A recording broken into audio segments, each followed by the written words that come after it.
அனைவருக்கும் அன்பான வணக்கம். இன்னைக்கு நம்ம பரல்கள் தரக்கூடிய பலன்கள் என்ன அப்படின்றத பற்றி இன்னைக்கு விரிவாக இந்த வீடியோவில் நம்ம பார்க்க போகிறோம். கிரகப்பலன், ஸ்தான பலம், கிரகத்தினுடைய பார்வை பலம், அதுக்கப்புறம் திசாபுத்தி பலன் என்று பல பலன்கள் உண்டு. ஆனால் இந்த பரல்கள் தரக்கூடிய பலன்கள் அப்படின்னு ஒரு பலன்கள் இருக்குது.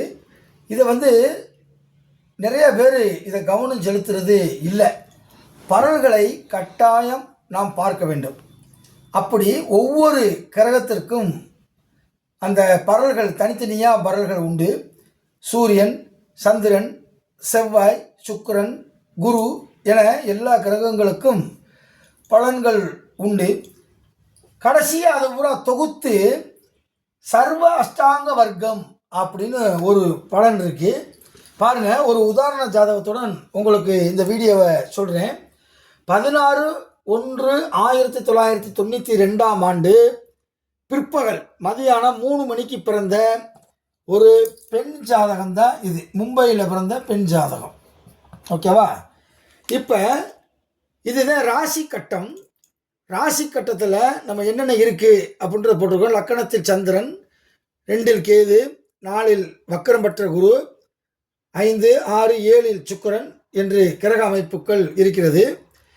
இங்கே பக்கத்தில் நான் போட்டிருக்கிறது சர்வ அஷ்ட வர்க்க பரல்கள் அப்படின்னு சொல்லி ஒட்டுமொத்த பரல்களினுடைய சர்வ அப்படின்னாலே ஒட்டுமொத்த அப்படின்னு அர்த்தம். சூரியன் வாங்கினது எல்லாமே தொகுத்து இங்கே போட்டிருப்பாங்க. இதுதான் ரொம்ப முக்கியமான ஒரு விஷயம் இந்த பரல்கள் பார்க்குறதுக்கு. அப்போ குரு இங்கே எப்படி இருக்கிறார், 4ஆம் இடத்தில் குரு எப்படி இருக்கிறார் என்பதையும், 7ஆம் இடத்தில் 25 பரல்களையும், 8ஆம் இடத்தில் 20 பரல்களையும் பெற்றிருக்கிறது. அப்போ மொத்தம் 28 பரல்களுக்கு மேலே ஒரு இடத்தில் இருந்தால் அது மிகச்சிறந்த ராஜயோக அமைப்பு. இப்போ 20 என்பது 8ஆம் இடம். அப்போ 8ஆம் இடத்துல 20 பரல்கள் வாங்கியிருக்கிறது. அந்த 8ஆம் இடத்தினுடைய பாவகத்தினுடைய காரகத்துவங்கள் அனைத்தையுமே இது குறைத்து விடும் என்பது இங்கே தெரிகிறது. அப்போ பாருங்க, 11ஆம் இடத்தில் லாபஸ்தானம் என்று சொல்லக்கூடிய 11ஆம் இடத்தில் 35 பரல்களை பெற்றிருக்கிறது. அப்போ லாபம் இவர்களுக்கு அதிகமாக கிடைக்கும் அப்படின்னு அர்த்தம். அதுக்கடுத்து 10ஆம் இடம் என்பது ஜீவனஸ்தானம், அதாவது தொழில் ஸ்தானம் அல்லது முதலீட்டு ஸ்தானம். இங்கே போடக்கூடிய முதலீடு 27. அப்போ தொழில் லாபத்தை இங்கே அதிகமாக தருது. அப்போ தொழில் ஸ்தானத்தில் 27 பரல்களும் லாபஸ்தானத்தில் 35 பரல்களும் பெற்றிருந்தால் இவர்களுடைய வாழ்க்கை எப்போதும் செல்வ செழிப்பாக இருக்கும் என்பதைத்தான் இந்த பரல் காட்டுகிறது. அப்போ இது அப்படி மாறிடக்கூடாது. 35 பரல்கள் 10ஆம் இடத்துலையும் 27 பரல்களும் 11ஆம் இடத்துலையும் இருந்துச்சுன்னா அவங்களுக்கு செய்யக்கூடிய தொழிலில் லாபம் கிடைக்காது. ஒருத்தர் பிஸ்னஸ் பண்ணுறாரு அப்படின்னா அந்த பிஸ்னஸில் இதை பார்த்தாலே அவர் லாபத்தில் ஓடுதா நஷ்டத்தில் ஓடுதா அப்படின்றது தெரிஞ்சிடும். அதுக்கடுத்து பாருங்கள், 11ஆம் இடம் என்பது லாபஸ்தானம், 12ஆம் இடம் என்பது விரயஸ்தானம். அப்போ விரயத்தை விட லாபம் அதிகமாக இருக்கணும். இதே மாதிரி பாருங்கள், 24 பரல்கள் தான் வாங்கியிருக்கு விரயத்தில். அப்போ 35 பரல்கள் லாபத்தில் இருக்குது அப்படின்னா அப்போ இவங்களுக்கு விரயம் குறைவு, செலவு குறைவு, வரவு அதிகம். அப்போ தொழில் விருத்தியாகும். காசு, பணம் இதெல்லாம் செல்வம்லாம் இவங்களுக்கு அதிகமாக இருக்கும் அப்படின்றது காட்டுறதுக்குரிய இந்த பலன்கள் உண்டு. 6, 8, 12 குறையக்கூடாது. 6ஆம் இடம், 8ஆம் இடம், 12ஆம் இடம் குறையக்கூடாது. லக்கண பாவகத்தில்னா 28. அப்போ 28 இருக்குன்னா இந்த லக்கண பாவத்தில் பரல்கள் குறைந்திருந்தால் லக்கணம் வலிமையாக இல்லைன்னு அர்த்தம். அப்போ 28 என்பது பரவாயில்ல. 25 பரல்களுக்கு மேலே இருந்தாலே அது சுபத்தன்மை உடையது. அப்போ பாருங்கள், இவங்களுக்கு 8ஆம் இடம் ஃபஸ்ட்டு வீக்காக இருக்குது. 8ஆம் இடத்துல பரல்கள் கம்மியாக இருக்குது. அதுக்கடுத்து 23 9ஆம் இடம் பாக்கியஸ்தானம் என்று சொல்லக்கூடிய இடத்துல இங்கே 23 பரல்கள் மட்டுமே பெற்றிருக்கு. அப்போ 9ஆம் இடம். அப்போ 12ஆம் இடம் என்பது அதுக்கடுத்து 24 பரல்கள். அதுக்கடுத்து 7ஆம் இடம் என்பது வெறும் 25 பரல்களை பெற்றிருக்கு. அப்போ இதை வச்சுதான் நம்ம என்ன பண்ணணும், ஒரு விஷயத்தை பார்க்கணும்.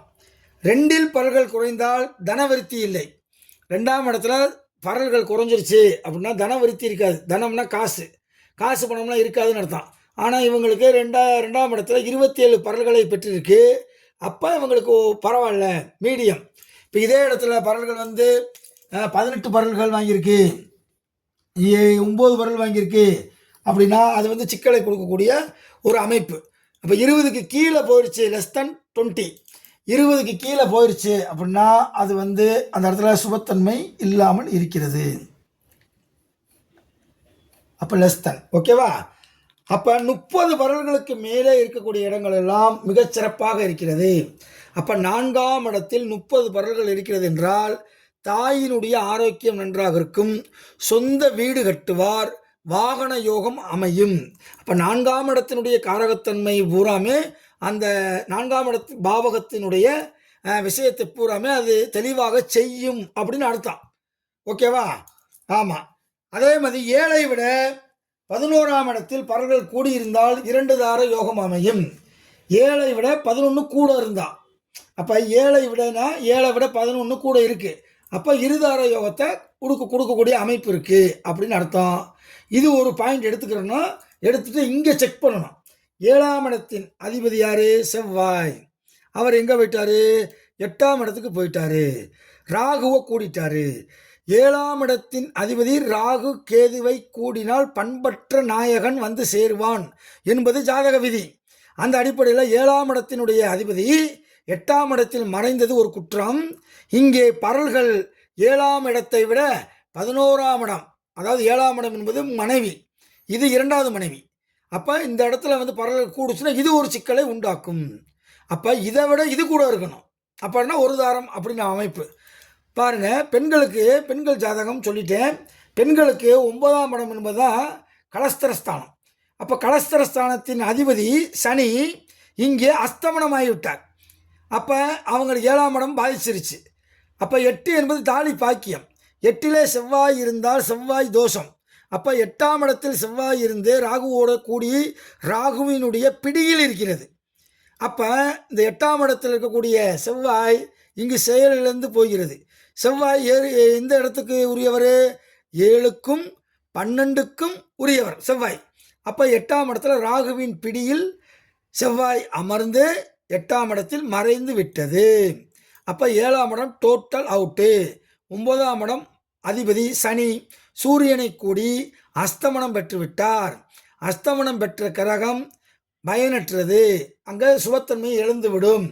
அப்போ பாதகாதிபதி நல்லா இருக்கணும், அப்படி இருந்தால் நல்லா இருக்கும். இவங்களுக்கு வந்து சரியில்லாமல் இருக்குது, பாக்கியாதிபதி சரியில்லாமல் இருக்குது, அஸ்தமனம் ஆயிடுச்சு. அப்போ இங்கே சிக்கலை கொடுக்குது. அப்போ இல்லற வாழ்க்கை என்பது சிக்கல். 7க்குரியவன் 11க்குரியவன் தொடர்பு வரக்கூடாது, குரு. அப்போ பாருங்கள், 7க்குரியவன் 8ல் போய் மறைஞ்சிட்டான்.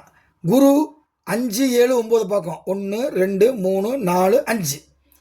7ஆம் அதிபதி 11ஆம் அதிபதி தொடர்பு வரக்கூடாது. தொடர்புனா என்னது? 2 பார்க்கக்கூடாது, 2 சேரக்கூடாது. அப்போ செவ்வாய்க்கு என்ன பார்வை இருக்குது? 4, 7, 8 பார்வை பார்க்கும். அப்போ 1, 2, 3, 4, 5, 6, 7, 8. அப்போ செவ்வாய் குருவை பார்க்கவில்லை, ஆனால் குரு செவ்வாயை பார்த்து விட்டது. அப்போ எங்கிட்டு பார்த்தாலுமே குடும்ப பிரச்சனை வருது. இந்த ஜாதகம் அலைன்ஸ் விஷயமாக நமக்கு கொடுத்த ஒரு ஜாதகம். இந்த பெண்ணுக்கு அப்படி ஒரு அமைப்புகள் சிக்கல்கள் ஏற்படுது. 7ஆம் இடம் என்பது கலஸ்திரஸ்தானம், 2ஆம் இடம் என்பது குடும்பஸ்தானம். இந்த 2க்குரிய புதன் அவரும் இங்கே 8ல் போய் மறைஞ்சிட்டார். அப்போ இதுவும் குடும்பமும் இல்லை,